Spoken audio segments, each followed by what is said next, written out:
Merci Président, bonjour à toutes et à tous. Quelques faits saillants sur un budget et sur une compétence qui désormais a pris sa vitesse de croisière. On peut dire qu'avec 6,6 millions d'euros d'investissement pour le budget 2017, décidément, le Grenoble-Alpes Métropole fait vraiment beaucoup pour l'environnement économique, pour l'emploi et pour la création de richesses. Et c'est bien normal. En étant titulaire de cette compétence, en ayant agrégé les moyens, les ressources, que désormais l'investissement et l'effort soient conséquents.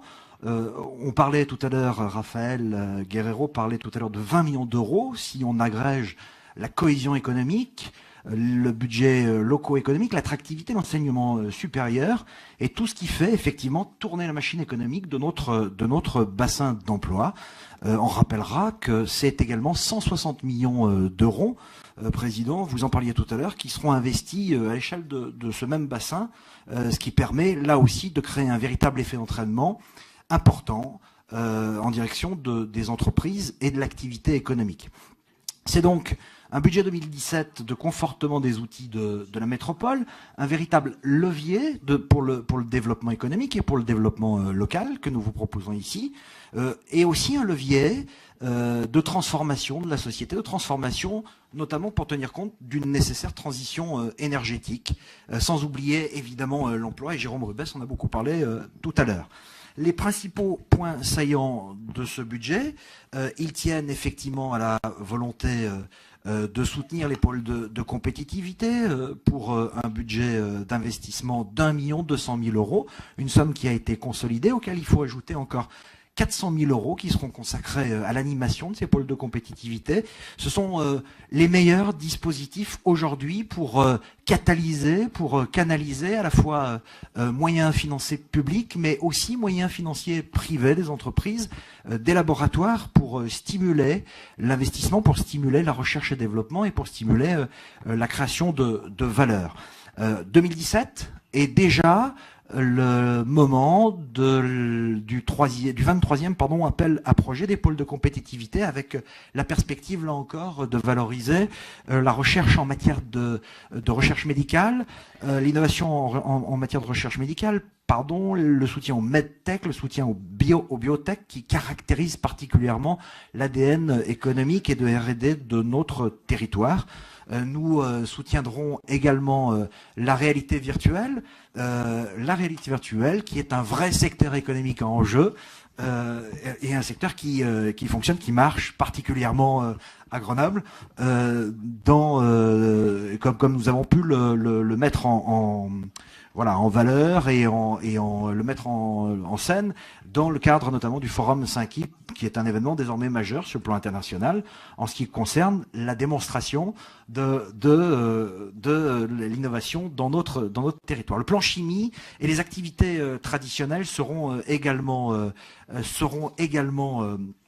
soutenues. Les filières, nous avons fait le choix de soutenir désormais très clairement 5 filières d'excellence. Je rappelle, parce qu'on est passé un tout petit peu vite sur les pôles de compétitivité, que ces pôles de compétitivité font partie des mieux notés en France, mais pas seulement.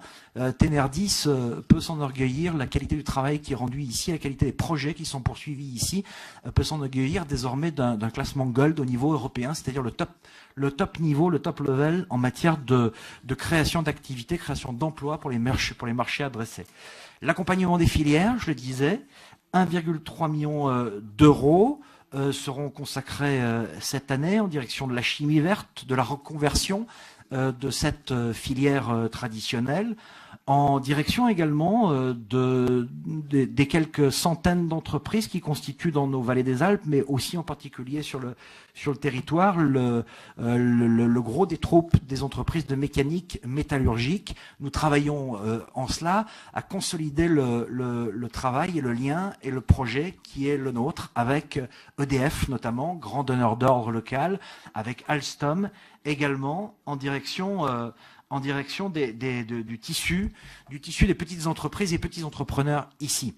Un chiffre un chiffre sur 2016 qui permet de penser que, sans doute, nos décisions et cet investissement fort en direction des filières n'est pas vain. Le nombre de défaillances d'entreprises a baissé de près de 9% en 2016 sur le territoire de l'agglomération. Et c'est donc dans cette veine que nous continuerons d'investir cette année. Autre chapitre important, l'aménagement des locaux économiques, pour un montant total de 2,3 millions d'euros, auquel il faut ajouter une somme non négligeable pour la mise en place du très haut débit. Bertrand Spindler en parlera dans un moment.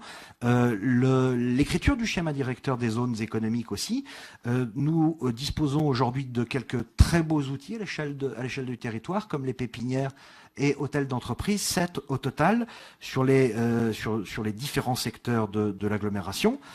Et nous mettrons l'accent notamment cette année sur l'hôtel d'activité Sémois, le marché d'intérêt national, ou encore des locaux commerciaux dans la zone des Peupliers et des commerces sociaux d'Agronome, mais également à Visil, où après une étude sur le dynamisme et sur les potentialités de cette ville du sud de l'agglomération, nous avons choisi d'abord de passer en mode sécurisation en 2017, puis aménagement complet en 2018. Donc c'est un travail de longue haleine qui se poursuit sur les cœurs de village et sur les bourgs et sur les quartiers parfois en difficulté. Je parlais également de l'hôtel d'activité Sémois.